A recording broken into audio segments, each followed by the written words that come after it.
الحمد لله نحمده ونستعينه ونستغفره ونؤمن به ونتوكل عليه ونعوذ بالله من شرور أنفسنا من يهده الله فلا مضل له ومن يضلل فلا هادي له وأشهد أن لا إله إلا الله وحده لا شريك له وأشهد أن سيدنا وسندنا ومولانا محمد عبده ورسوله أما بعد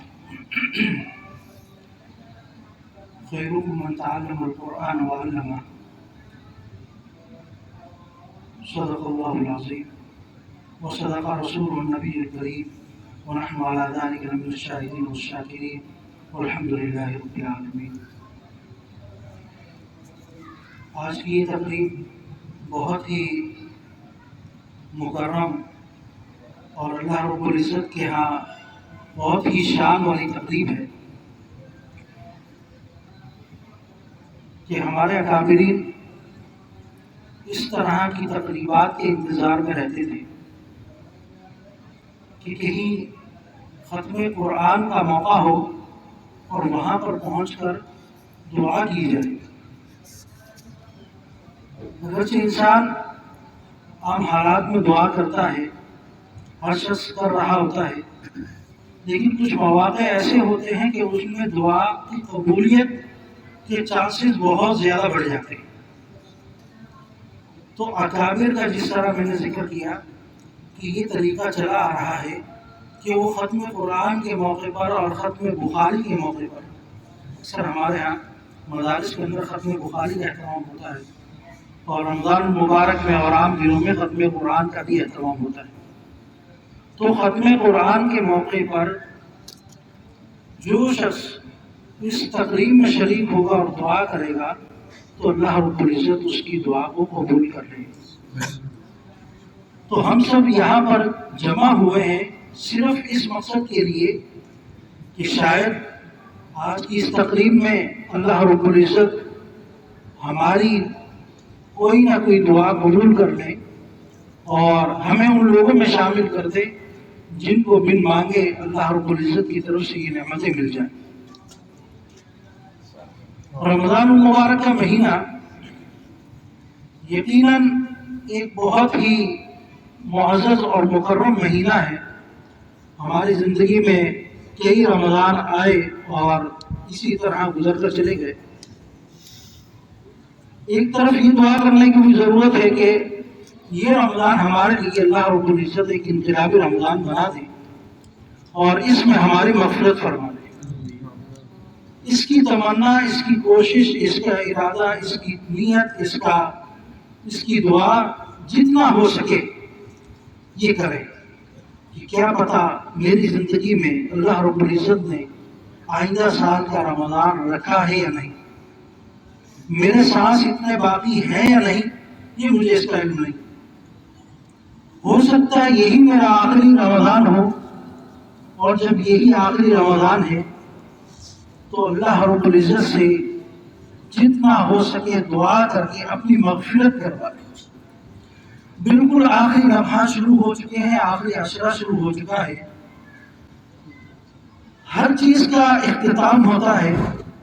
تو اس وقت رمضان المبارک کا اختتام چل رہا ہے اور آج طاق راتوں میں سب سے پہلی رات شروع ہو چکی ہے۔ یہ پہلی رات ہے 21ویں شب۔ ویسے تو رمضان المبارک کی تمام راتیں ہی اگر ان کے انعام و اکرام کے اعتبار سے دیکھا جائے تو تمام راتیں ہی طاق راتیں ہیں، کیونکہ رمضان المبارک کا کوئی لمحہ اللہ رب العزت کی رحمت، برکت، عنایت اور اللہ رب العزت کی انعامات سے خالی نہیں ہے۔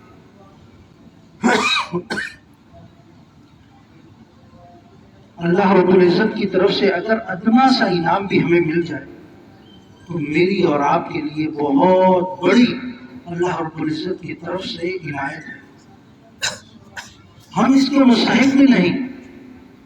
اگر ہم اپنی زندگی کا جائزہ لیں، صبح فجر سے لے کر شام سونے تک اور سونے کے بعد پھر دوبارہ اٹھنے تک کا جائزہ لیں تو ہماری زندگی میں کتنے گناہ ہیں اور کتنے نیکیاں ہیں ہر بندہ اپنے اعتبار سے فیصلہ کر سکتا ہے. کتنا وقت وہ فضولیات میں گزار دیتا ہے اور کتنا وقت وہ اللہ کے لیے گزار رہا ہے، ہر بندہ اپنے دل سے خود پوچھ لے، خود اپنے آپ کو دیکھ لے، اندازہ ہو جائے گا کہ میں اللہ کے کتنا قریب ہوں اور میں اللہ سے کتنا دور ہو چکا ہوں. اس کا اندازہ بھی ہو جائے گا. میں جنت کے کتنا قریب چلا گیا ہوں اور جہنم کے کتنا دور ہو رہا ہوں. اس کا فیصلہ کرنا ہے. یا اس کے عکس تو نہیں کہ میں جنت سے دور ہو گیا ہوں اور جہنم کے قریب جاتا جا رہا ہوں. اگر یہ والی صورت ہے تو پھر میں ہلاکت میں. والعصر ان الانسان لفی خسر، بے شک یہ انسان کیا ہے؟ خسارے میں. الا الذین آمنوا وعملوا الصالحات، مگر وہ لوگ جو کیا ہے؟ عمل صالح کرتے ہیں، ایمان لے آئے اور عمل صالح کرنے والے، وہ لوگ خسارے میں نہیں. قرآن پاک کی آیت ہے. تو میرے عزیزوں، رمضان المبارک کا مہینہ اپنے اختتام کی طرف ہے. آج کی اس تقریب میں حافظ صاحب نے جو ختم کیا، سب سے پہلے تو ان کو مبارکباد دوں گا.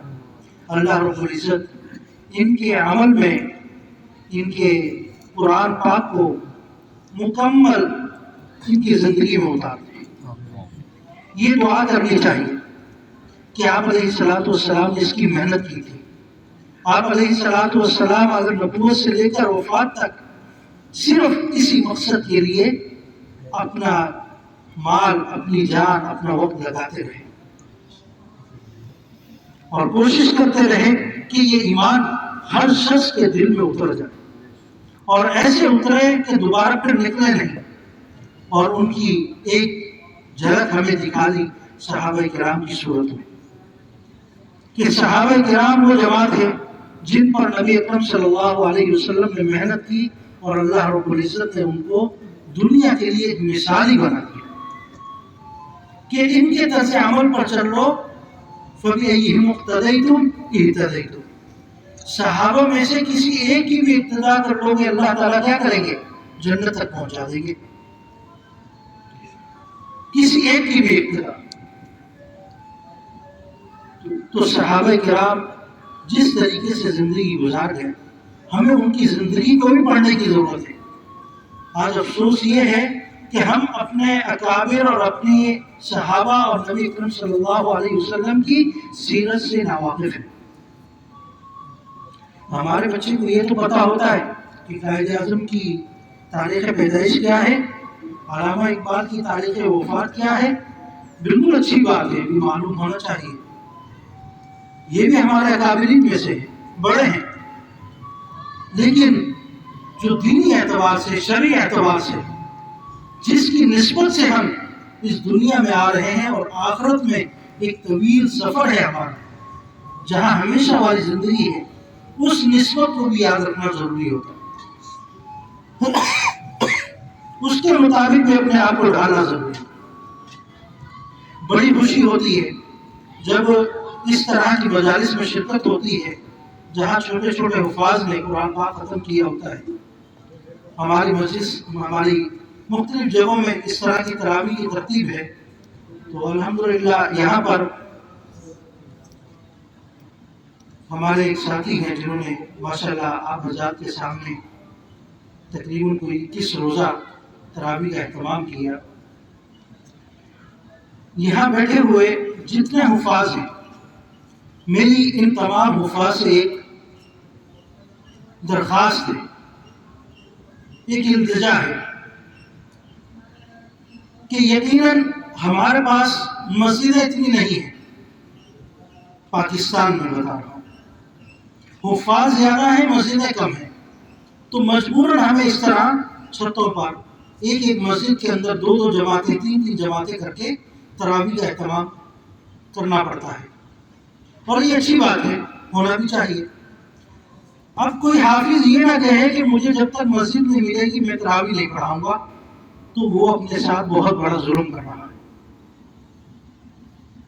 جس دن وہ حافظ بن گیا اور اس کی زندگی میں رمضان المبارک کا مہینہ آ گیا، اس دن سے وہ تراویح کے لیے شروع ہو گیا۔ اور یہاں جو والدین، جو والد حضرات بیٹھے ہوئے ہیں، ان سے میری گزارش ہے کہ جو آپ کے بچے ہیں جو حافظ بن چکے ہیں، جن پر آپ کو فخر ہے، اگر ان کی قرآن کی سلامتی چاہتے ہیں تو ہر سال ان کو تراویح میں کھڑا کر کے پیچھے کھڑے ہو جائیں گے، ان کو مصلی پر کھڑا کر کے پیچھے کھڑے ہو جائیں کہ تم پڑھو، میں تمہارے ساتھ پیچھے نمازی بن کے کھڑا۔ کچھ سال آپ پابندی کریں گے، آج اگلے سالوں میں بچہ ہو سکتا ہے نہ سمجھ ہو، لیکن اگلے سالوں میں جا کر جب سمجھ آ جائے گی تو اس کو لے کر چلے گا۔ الحمدللہ میں نے کئی ایسے حفاظ کو بھی دیکھا ہے جنہوں نے کئی سالوں سے تراویح کا اہتمام کرتے آ رہے ہیں۔ جب سے حافظ بن گئے ہر سال تراویح کا اہتمام ہوگا، کیونکہ قرآن پاک پڑھ لینا شاید بعض لوگوں کے لیے بہت آسان ہو۔ بعض لوگوں کی بات کر رہا ہوں، ہر ایک کے لیے، بعض لوگوں کے لیے بہت آسان ہو قرآن پاک کا حفظ کر لینا۔ اگرچہ آپ لوگوں کو یہ بات عجیب لگ رہی ہوگی کہ مشکل ہے، لیکن بعض لوگوں کو اللہ رب العزت نے ایسا حافظہ دیا ہوتا ہے کہ وہ موتی کی طرح ہوتے ہیں۔ ایک جس طرح یہ ستارے چمک رہے ہوتے ہیں تو وہ لوگوں میں اس طرح چمک رہے ہوتے ہیں۔ ان کے اندر حافظے کی اتنی قوت ہوتی ہے کہ وہ ایک دن میں ایک پارہ بھی حفظ کر لیتے ہیں۔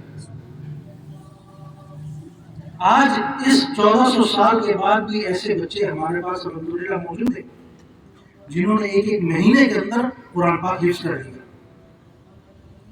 آدمی یقین نہیں کر سکتا، اور وہ بچہ بھی کوئی بہت سمجھدار نہیں، 4-5 سال کا، جس کو سمجھ بھی نہیں ہے۔ اگر ناپاک ہو گیا تو پاک کیسے ہونا ہے اس کو یہ بھی نہیں پتا، پیشاب کر کے استنجا کیسے کرنا اس کو یہ بھی نہیں پتا، لیکن قرآن پاک حفظ کر چکا وہ۔ ایسے بچے بھی ہوتے ہیں۔ کیوں؟ ذہن صاف ہوتا ہے، والدین کی طرف سے سپورٹ ہوتی ہے، والدین اس کی طرف اس کا خیال رکھتے ہیں تو پھر وہ آگے بڑھتا جاتا ہے۔ اور ایک وقت آتا ہے کہ الحمدللہ ہمارے مدارس میں ایسے اب مدرسے بن چکے ہیں کہ بچے کھیلتے ہوئے ایک دوسرے کو سنا رہے، کھیل چل رہا ہے لیکن قرآن پاک سنا رہے، کرکٹ کا میچ چل رہا ہے، 2 کی جوڑی لگائی ہوئی ہے، وہیں پر میچ بھی کھیل رہے اور ساتھ میں قرآن پاک بھی سنا رہے۔ آپ کو حیرانی ہوگی یہ کیسے؟ یہی پاکستان کے اندر ایسے مدرسے ہیں جہاں بچہ صبح فجر میں جاتا ہے اور رات 11 بجے تک اپنا پورا قرآن پاک سنا دیتا ہے۔ پورا قرآن پاک ایک دن میں سنا کر، اور سنانا ایسے نہیں جیسے ہم لوگ بعض مرتبہ تراویح میں پڑھ رہے ہوتے ہیں، ایسے نہیں، بالکل تجوید کے ساتھ بہترین انداز۔ تو یہاں بیٹھے ہوئے تمام جتنے بھی سرپرست حضرات ہیں ان سے میری گزارش ہے کہ اپنے بچوں کو اگر حافظ بنا دیا تو بہت اچھی بات ہے، لیکن تھوڑی سی آپ کی مزید سپورٹ کی ضرورت ہے بچوں کو۔ اور اس کے ساتھ اگر حافظ ابھی تک کسی بچے کو نہیں بنایا تو فوری طور پر حافظ بنائیں۔ یہ نہ دیکھیں کہ اس کا ذہن نہیں ہے، یہ پڑھ نہیں سکتا، یہ کمزور ہے، کچھ نہیں ہوتا۔ قرآن پاک ایک ایسی اللہ رب العزت کی کتاب ہے کہ غبی سے غبی بچہ بھی پڑھنا شروع کرتا ہے تو اللہ تعالیٰ ایسا ذہن عطا کرتے ہیں کہ وہ آگے بڑھ جاتا ہے، پتہ ہی نہیں چلتا، اس کا اندازہ نہیں لگا سکتا۔ ہمارے تو اس فیلڈ کے اندر، اس جگہ میں ہمارا تو وقت گزرا ہے تو ہمیں اندازہ ہے اس چیز کا کہ جن بچوں کو بعض مرتبہ ہم بھی سمجھ رہے ہوتے ہیں کہ یہ نہیں پڑھ سکتا، وہ عام بچوں سے جلدی قرآن پاک ختم کر لیتا ہے۔ تو یہ اللہ کی عنایت ہوتی ہے کہ آپ کے دل میں اتار دینا، بچے کے دل میں قرآن پاک اتار دینا۔ اگر بچے نے حفظ کر لیا ہے تو اب آپ کی ذمہ داری ہے کہ اپنے بچے کو آخر تک قرآن پاک لے کر چلنے والا بنے، تاکہ کل قیامت کے دن جب آپ کو بچے کو اٹھایا جائے تو اسے کہا جائے کہ الف لام میم سے قرآن پاک پڑھنا شروع کرو، من الجنت والناس پر جب پہنچو گے تمہاری منزل آ جائے گی، وہ تمہاری جنت ہے. یہ اعلان ہو جائے، اور یہ اعلان اس صورت میں ہوگا جب ان کے والدین نے زندگی میں ان کا خیال رکھا ہوگا. آپ علیہ السلام کی حدیث ہے کہ قرآن پاک یاد کرنے کے بعد یہ اس طریقے سے نکلتا ہے جس طرح کسی بہتے ہوئے اونٹ کو آپ دیکھو گے وہ بھاگتا ہوا جا رہا ہے، اس کو پکڑنا ناممکن ہوتا ہے. تو قرآن پاک ایسے نکلتا ہے سینے سے اگر اس کی حفاظت نہ کی. تو اس کی حفاظت صرف یہ نہیں کہ بچے کو ایک مرتبہ بنا دیا اور چھوڑ دیا، یہ والدین کی ذمہ داری. اگر بچہ نہ سمجھے تو اس کو لے کے ساتھ چلے. اور اس کا آسان حل میں نے بتا دیا کہ ہر سال رمضان المبارک میں اگر کوئی جگہ نہ ملے تو اپنے گھر کے کسی کمرے میں چھت پہ اس کو کہیں کہ تم آگے کھڑے ہو جاؤ، میں پیچھے کھڑا ہوں. وہ پڑھے گا، آپ سنتے رہے. بس یہ دہرائی ہوگی.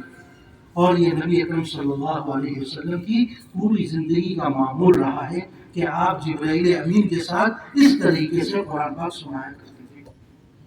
آپ علیہ السلام قرآن پاک پڑھتے اور جبرائیل امین پیچھے کھڑے ہو کر آپ کا قرآن پاک سنتے.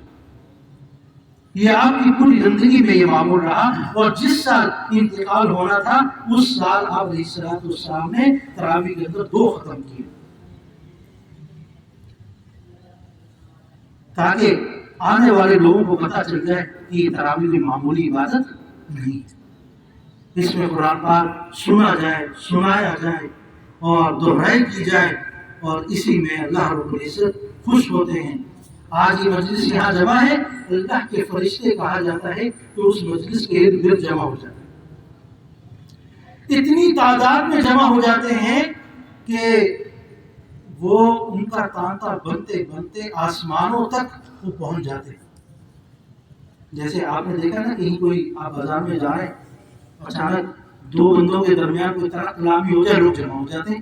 اور ایسے جمع ہو جاتے ہیں کہ بعد میں آنے والوں کو نظر بھی نہیں آتا کہ اندر کیا ہو رہا ہے.